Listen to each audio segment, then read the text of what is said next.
Hi everyone. This video is the continuation of the part 2 mock debrief video for the crash course. Okay, so in the previous video, I had discussed regarding the 30 marks question from section B for AA paper. Now, in this video, I'll be discussing the 220 marks question. Okay, so if you have not watched the previous video, I have provided the link in the description to watch that video before you watch this particular video, because that's the video in which I have given a lot of explanation for the substantive procedures as well. Here I will not be discussing the substantive procedures, but I'll be discussing other parts for the 20 marks. Okay. Uh, yeah, let me share the question paper. Okay. Now going with the 20 marks question. First one that I'm taking is the 17th question. Yeah.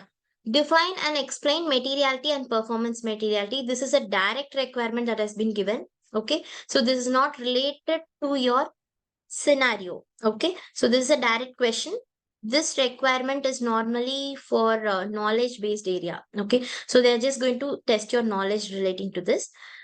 Basically, you have to define the materiality, performance materiality. So this one, you will get 2 marks for your definition, 1 mark, and your explanation.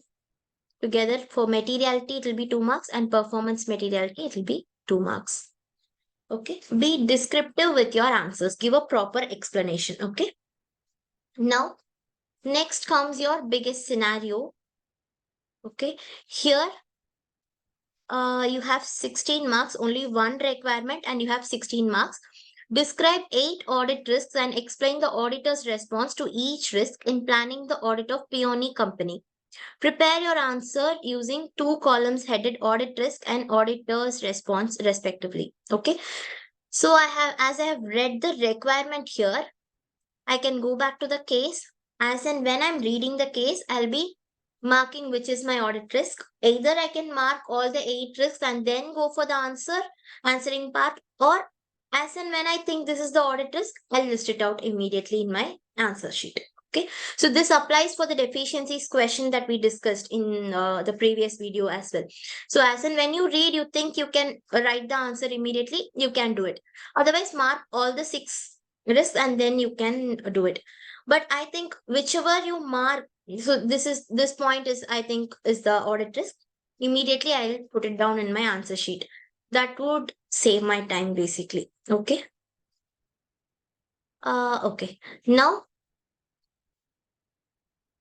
what does the examiner expect from you for such an audit risk question?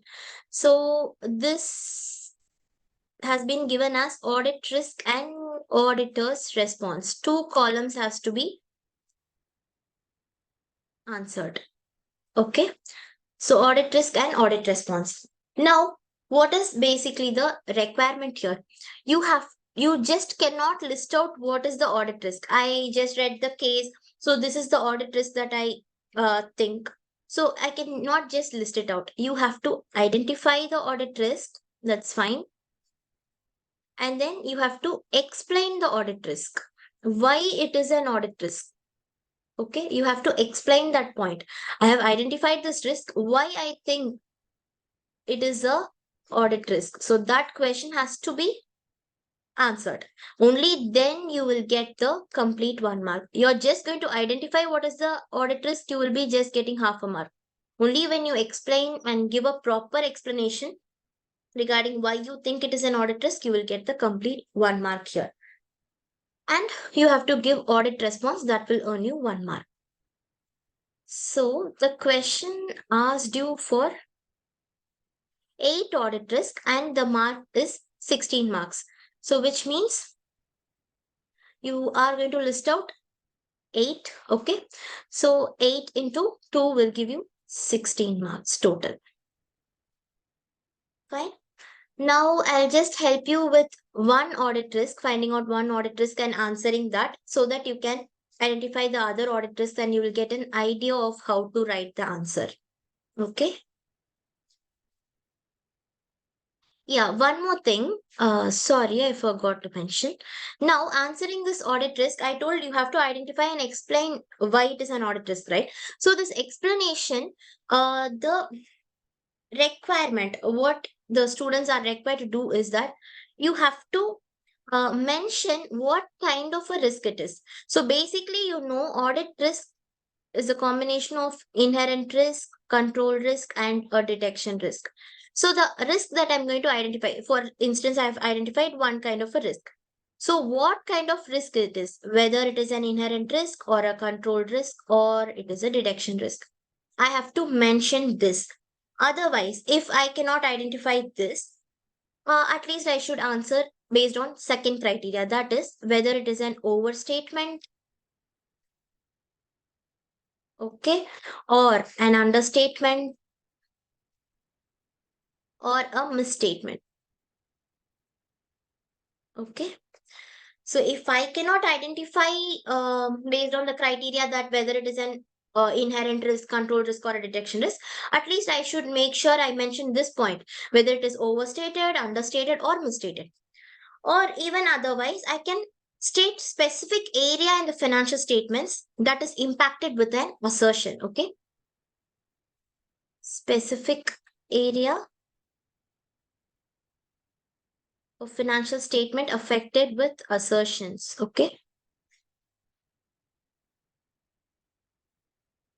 So at least I should make sure I mention this. So out of these three criterias, I should make sure my explanation includes any one of these criterias. Okay. Only then it will be a complete sentence and only then you can score this complete 1 mark.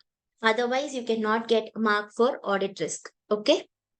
So make sure you don't do the mistake and remember these points to be mentioned in the exam. Okay. Now I'll help you with one audit risk. Now, going back to the question, I'm reading the introduction here. You are an audit supervisor of Daffodil and Company and are planning the audit of Peony Company for the year ending 31 May 2009. Okay, I told the year end is important. The company is a food retailer with a large network of stores across the country and 4 warehouses. So normally what you can conclude here, this is going to be a food retailer with large network of stores across the country and 4 warehouses. Basically, its operations are huge, which means there is a problem of internal controls that could be there. Some and the risk could also be higher. Right? The company has been a client of your firm for several years, and the forecast profit before tax is 28.9 million. The audit manager has attended a planning meeting with the finance director and has provided you with the following notes of the meeting. One common mistake when it comes to audit risk, students judge this point could also be an audit risk. The audit manager, the company has been the client of your firm for several years. So they think this is an audit risk. Actually, this is just a familiarity of the client. Okay. This is something that you're not going to look at when you're going to assess the risk. This one you should have assessed before continuing with the engagement. If you go back to my crash course, I would have mentioned all these in the first video. Or when you would have studied this AA course, you would have learned this. Okay. So before accepting or continuing with the audit engagement is where you're going to look at these. Okay. This is not a part of the audit risk. Audit risk is where you're going to assess during the audit strategy formulation, right? So here, this point, if you're going to mention, it's going to be completely wrong. Okay. This is the familiarity of the client is completely not an audit risk. Now, planning meeting notes. Peony Company has an internal audit department. Sorry if I'm wrong with my pronunciation of the company names. Internal audit department, which undertakes controls testing across the network of stores. Each store is visited at least once every 18 months. The audit manager has discussed with the finance director that the external audit team may rely on the controls testing, which is undertaken by the internal audit. Okay. So what is the audit risk here? I'm identifying this as one audit risk. That is, we are going to rely on the controls testing of the internal audits. So basically, relying on the internal audit work. Fine. That is the audit risk I'm taking. Audit risk and audit response. So I'm saying relying on the internal audit. So why am I saying relying on the internal audit is an audit risk? Because when I'm going to relying on the internal audit work, it means that I'm going to rely on the internal controls. Okay. I rely that there are sufficient internal controls in place. So what actually happens here? I will be coming out with an approach that is going to let me have lesser of test of controls, lesser of substantive procedures. I'm going to rely on the internal controls, which means I'm telling there are sufficient internal controls in place in the organization. So I'm going to rely on the internal audit. Therefore, I'm going to carry out less of substantive procedures.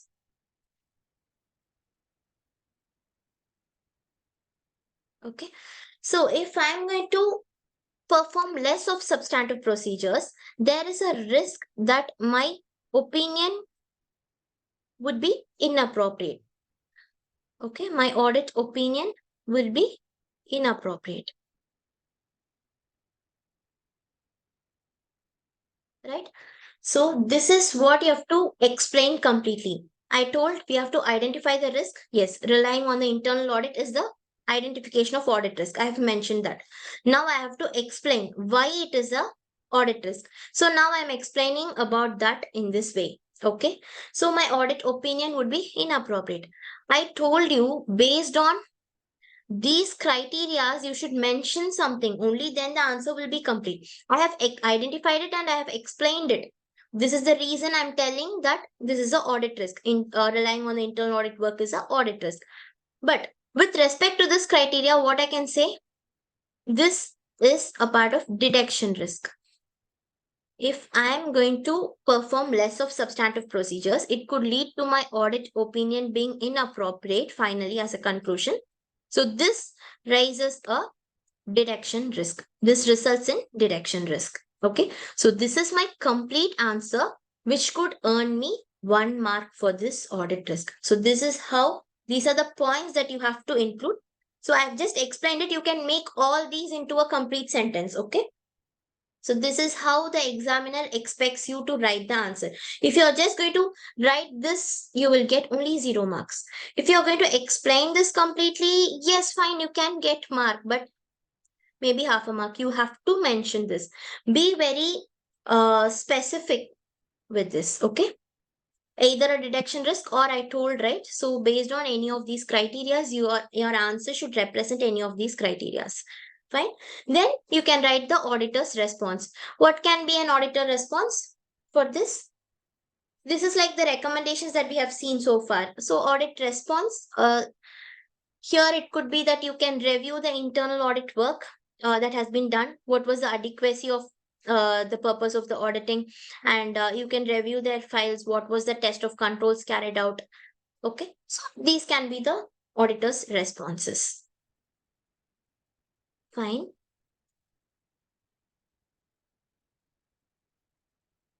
Now, as such, you have to find out 8 points for this audit risk. Hope audit risk is clear and how to answer that question. I'm going to the next 20 mark question. Here, this 20 mark question starts with a big scenario. First of all, read the requirement. You have been given 3 requirements, and all the 3 requirements are substantive procedures, and substantive procedures. Okay. So it's going to be for 6 marks in the sense you have to provide 6 points. 4 marks in the sense 4 points. 4 marks again, 4 points. Okay. Now, describe substantive procedures the auditor should perform to obtain sufficient and appropriate audit evidence in relation to the valuation of Hyacinth Company's inventory. Okay. Now, going back to this, you can see the scenario has been given as 3 things: inventory valuation, research and development, sales tax liability. And your question also asks separately. This B part will be substantive procedures relating to research and development expenditure. First one is inventory, and the last one is sales tax liability. So for the first one, it's enough that you go back to the question, read this particular part, Answer for 6 marks, list out 6 substantive procedures and then go for the B part. Read this research and development, write 4 points, come back, read sales tax liability and go and write the answer.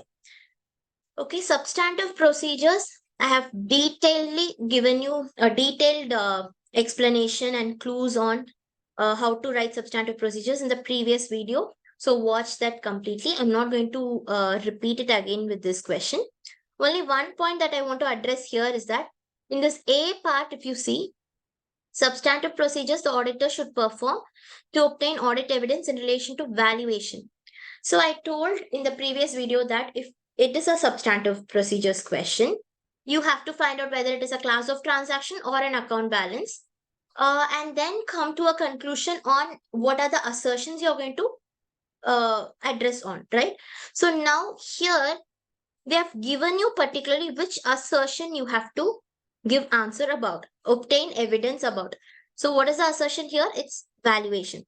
So only relating to this valuation, you have to write the substantive procedures. Okay, nothing other than this. You cannot write for completeness, existence, rights and obligations. No, as it is an inventory, I'm telling you, this is a SOFP item, right? You cannot write any other, addressing any other assertions like completeness, presentation, classification. No, you will not get any marks. All those points will earn you only 0 marks. Only if your substantive procedures are related to valuation, you will get 1 mark. Okay, so for each point. So all these 6 points should be related to the valuation assertion and not the other assertions. Okay, but with respect to B and C, it can be any assertions relating to that. Okay. Okay, coming to the last part. Now I'll read the requirement and go back to the scenario. The requirement is explain whether the 2018 financial statements of Hyacinth Company require amendment in relation to the flood and describe audit procedures which should be performed in order to form a conclusion on any required amendment. So this is going to be 2 parts and 6 marks. They have given you total marks will be split equally between each part, which means for this one, I'm going to get 3 marks. That is, I should explain the scenario, what is happening there actually. Okay, so you have to say what is happening,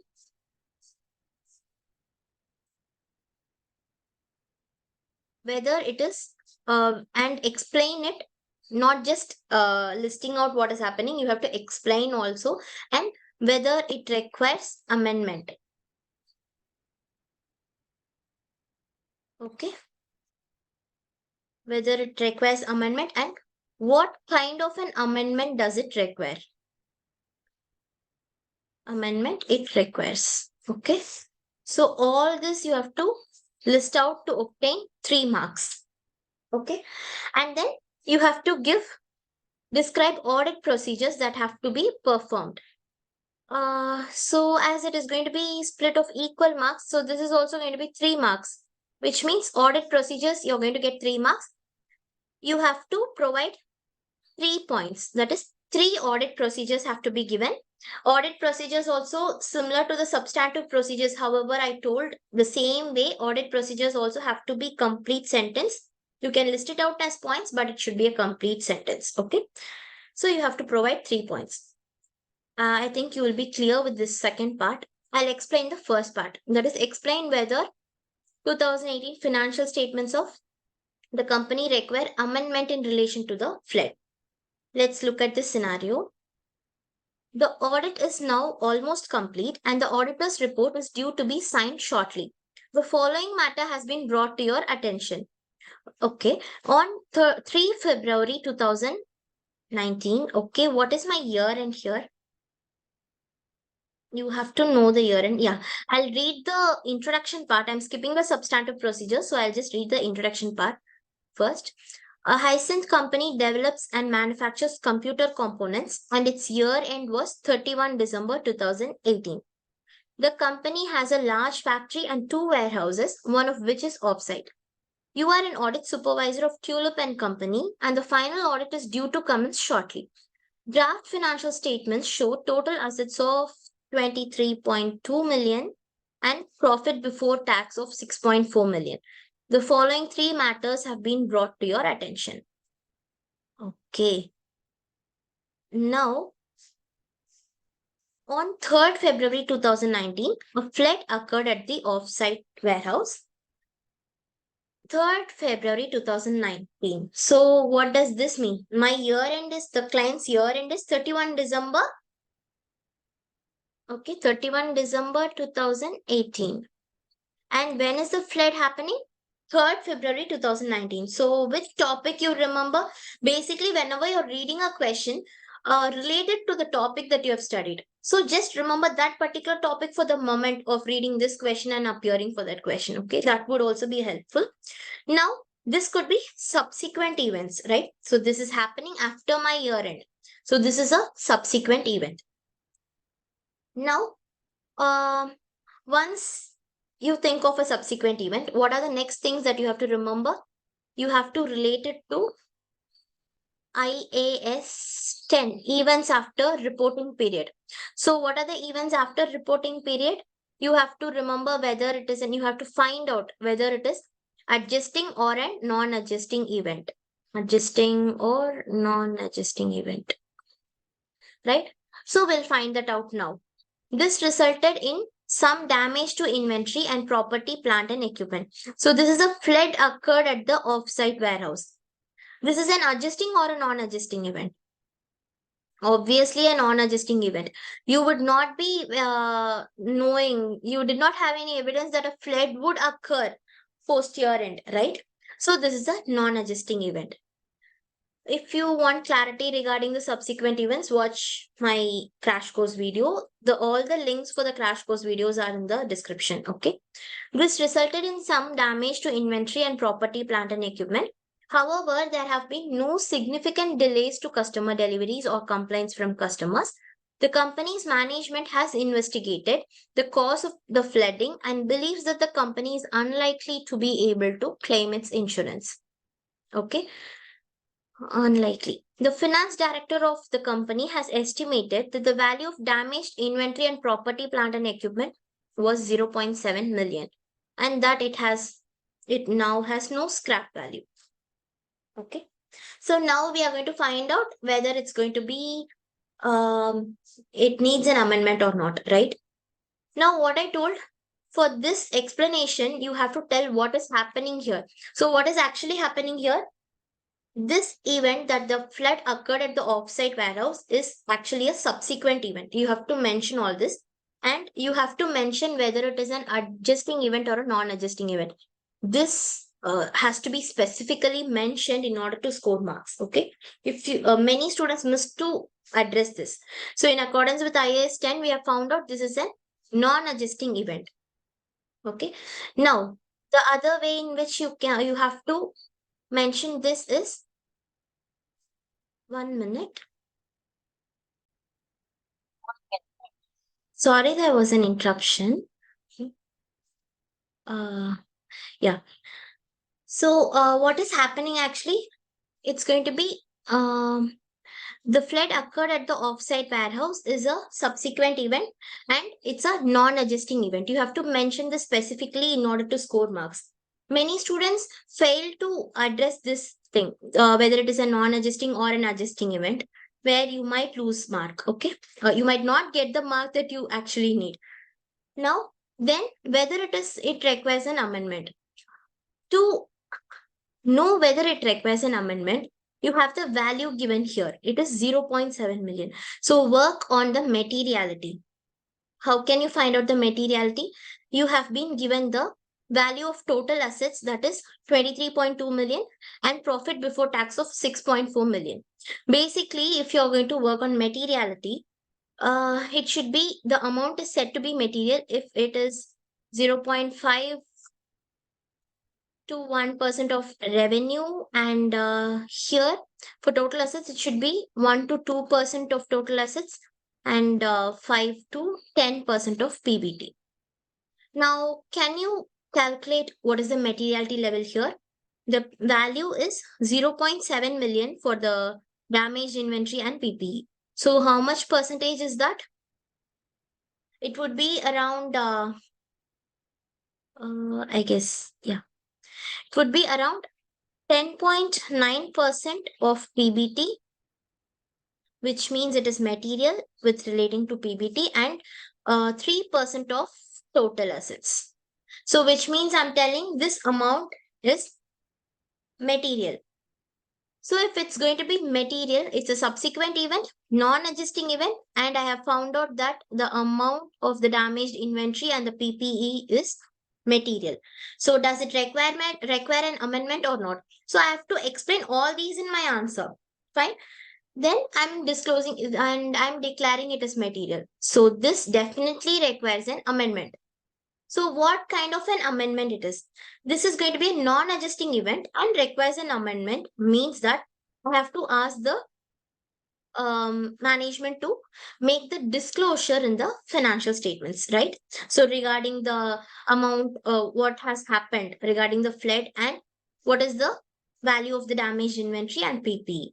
So, that's what I'm going to do here. So, these are the things that I have to mention. So, what kind of amendment it is? It is going to be disclosure in the financial statements. Okay. So, I have to address basically for obtaining this 3 marks, what is happening, whether it is a subsequent event, explain what is the event, and explain why it is a non-adjusting event, and then calculate the materiality level, mention what is the materiality level, and tell them, yes, it is material. So, this requires an amendment. And what kind of an amendment? It is going to be a disclosure in the financial statements. Okay. So, this will earn you 3 marks. And as such, I told audit procedures, you can list out 3 points and score the 3 marks. Okay. So, I have given you clues on the 30 marks in the previous video, and 20 marks question, how to answer it. Okay, so the next video will be on cracking the MCQs. I'll be just giving few clues on how you can read the question and choose the correct answer for MCQs. So watch the next video also. Okay, thank you.